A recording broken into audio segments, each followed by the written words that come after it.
is a very tight position group, though, so I'm wondering how much intermingling you guys do. Yeah, we do a lot of intermingling. I think especially on the offensive side of the ball, just because we spend so much time with those guys. But definitely more so than years past, I think. Justin had said that there was talk about going to another restaurant run with JK recently. Has that taken place? It has not, but yeah, we have been talking about it. We need to get that done. Second row right.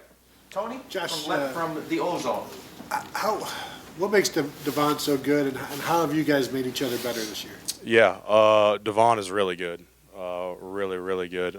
He's just so strong and so powerful, but he also has the quickness, which, like I feel like guys like Devon don't, they have one or the other. He has both, and it's really, really hard to block, especially in pass pro, just because you never know what he could hit you with. He's so strong, he can bull you all the way into the quarterback, or he could hit you with a move and beat you with quickness. So he's a really tough guy to block. How have you guys made each other better this year? Oh yeah, just constantly going at it. The part of it is talking to each other after the rep is over. And discussing why he did this or why I did that, and going back and forth and kind of realizing each other's game. Third row left. Dan from 11 Warriors. Josh, just for you guys as a line now, 9 games in, does it just feel like you guys are on a roll the way you're playing right now? Yeah, definitely. You just kind of get in the flow of it, and definitely a roll. The weeks kind of like start to blend together, and just kind of continuously the same thing over and over again. You get into such a routine of it. Yeah. Are there things you're able to do now because of the experience you guys have playing together that maybe you weren't as comfortable doing a couple months ago? Like in terms of like anything specifically. In terms of, calling out plays, or in terms of just even within a play itself? Yeah, I think so. I think especially early on, we were kind of trying to figure out who we were, as an offense and what our staple was going to be. And I think we figured that out by now. Front row right. Austin from Letterman Row. It's been years that you guys have talked about, Saturday being payday and getting the chance to go play. When you have just a half where you're blowing people out, you don't spend third, fourth quarter on the bench maybe. I mean, do you like that opportunity, or does it annoy you because you want to go play more? Yeah, I mean, obviously, I want to play, but to be honest with you, it's so good and so fun getting to see some of the other guys get in there and mix it up and see what they can do on the field, with the lights on. And I think me and the rest of the starters really enjoy getting to see those guys play as well, though. So it's kind of both, I guess. You know what I mean? Which one of those young guys caught your eye on Saturday? I thought, he's not really a young guy, but I thought Gavin played really well. I was talking to him, after every set and watching him and Harry specifically, and I thought they both played pretty well, but Gavin especially. Right next door, Tim, Letterman Row. Yeah, Josh, what is it like? Because you guys have had some almost what I call clinic plays y'all have put on video this year from a blocking standpoint. Mm-hmm. What is it like to be part of a unit like that where you're coming off of getting your double team and going to the second level, and things are just working? What is it like in the midst of that? What does it feel like? Yeah, well, that's the best feeling in the world. I think that is maybe my favorite feeling in the entire world is being on a block, having my guard come off, and feeling that running back just zoom right by you. That's one of the best feelings in the whole world. But when you have guys next to you that are just so good, it makes it so much easier. You know what I mean? Like, a lot of teams can't do that just because they're players across the board. We don't have guys. Not everybody has guys like Wyatt and Jonah and Thayer and Bowen and even our second string guys. So. Can you sense how, I don't know if special is the right word, this week is for Jonah? I think so. Yeah, I think so. How does it show up, you think? Yeah. I think it'll show up in, the way he prepares this week and his seriousness about it. He spent 4 years of his life there. That's a important piece of his life. So it's obviously going to be pretty important to him. And can you imagine him? He was on a program. I'm not knocking him, but right now they're struggling. Right. And he comes to a place that's number one, or maybe tonight number 2 in the CFP rankings. Mm-hmm. And he's playing on an unbeaten team. What do you think that must be like for him? I don't know. I'd imagine. What's any of that to you guys about? I think he's used to it now. I think we had talked to him about it early on, just what it was like, He just gave, typical answers, just amazing, having so much fun. But I think he's used to that now. So, but yeah, he's got to be thrilled with how everything's going. And right next door, Bill from the Dispatch.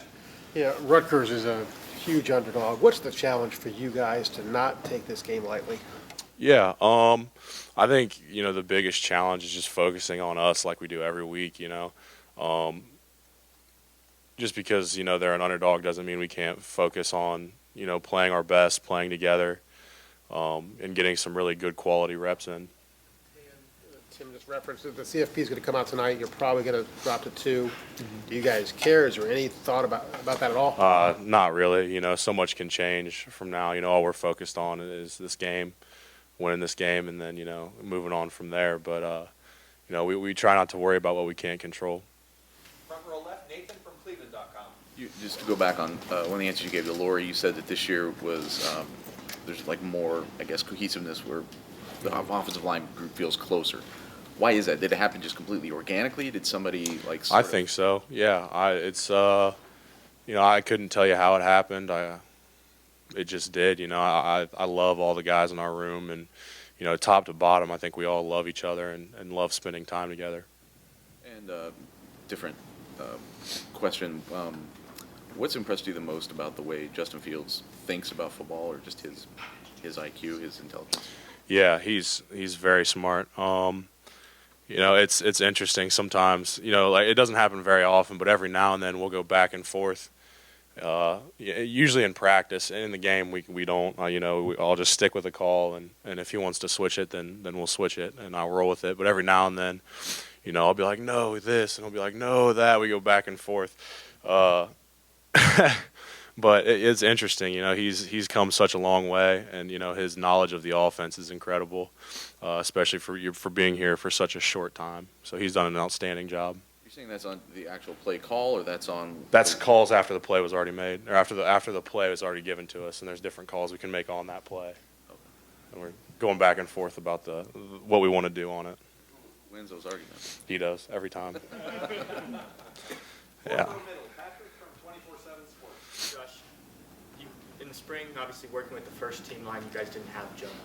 When he got here, when he, throughout this season, how much has he added to that group with his experience, knowing the Big Ten, Yeah. just the player that he is? What has he added to? Yeah, I mean he's added a ton. Obviously his experience, but I think more than anything, his leadership. He was a captain at Rutgers, and that wasn't a mistake. There was a reason for that. He's a great leader, and he fit in so well. And I just can't say enough about how good of a job he did coming in here. You know what I mean? It can be touchy when a player comes in from another school, and you have to really play it right because that's a room of guys that have been there for 4 or 5 years, and this is a guy that is trying to come in and start right, and then he's only got 1 year to do it, and there can be a lot of hostility in that room if the person who's coming in goes about it the wrong way, but he didn't do that at all.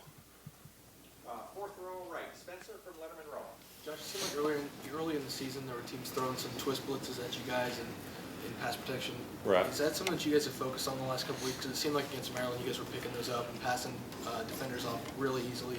Yeah, that had been a focal point. We really hadn't passed the ball that much, to be honest with you. I mean, I want to say, I could be wrong, but I want to say in the first several games we didn't pass the ball more than 30 times, something around, or at least around there, a game, and we're running it close to 50. So that was something that in the bye week that we wanted to focus on and try and get better at, really make a main focus of our bye week on that as an offensive line unit. Last couple questions, front row right, Joey from the Dispatch. Josh, you mentioned kind of the closeness of the offensive line. Do you guys do any rituals together? Like, does anybody cook for one another?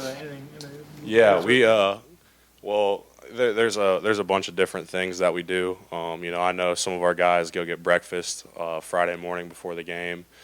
My house, so I live with five roommates in my house, and 3 of them are Gavin, Max Ray, and Luke Farrell, and so we call it victory meal. We have like a second one at our house Monday morning, and make a big old meal, and we'll have guys over from time to time, and so we love doing that. What's the best thing you cook?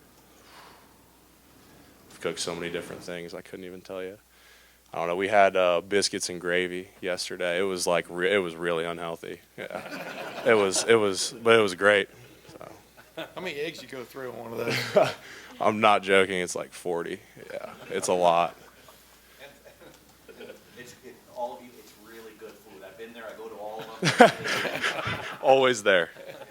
Final questions, over here to the right, Marcus, Dayton Daily News. When you guys talk about camaraderie being maybe greater this year, how much does the new facility and all the new toys and things that we saw before the season, does that have any impact on it at all? Yes, big time. You know, and I've talked about this to a couple different people, you know, individually. I think that, especially that room with, you know, the basketball court and then the golf simulator and all the games, I think that was so huge because in the off season, I'll go in there. I love playing golf. I'm not very good, but I love it. So I'll go in there. I'm in there a couple hours a day in the off season, just messing around, you know, hitting shots, maybe watch some film. But you know, while I'm there, some other people, you know, like Rutgers loves to golf. We've had a bunch of different guys that like to golf that'll go in there and we'll just play together, and it's guys that I normally wouldn't hang out with outside of the facility. And then while we're doing that, there's 10 guys, you know, shooting hoops, playing horse or something. So we're all together for a good amount of time, you know, and I think that added, you know, a significant amount of camaraderie in our team. Joshua, thank you so much. Thanks, guys.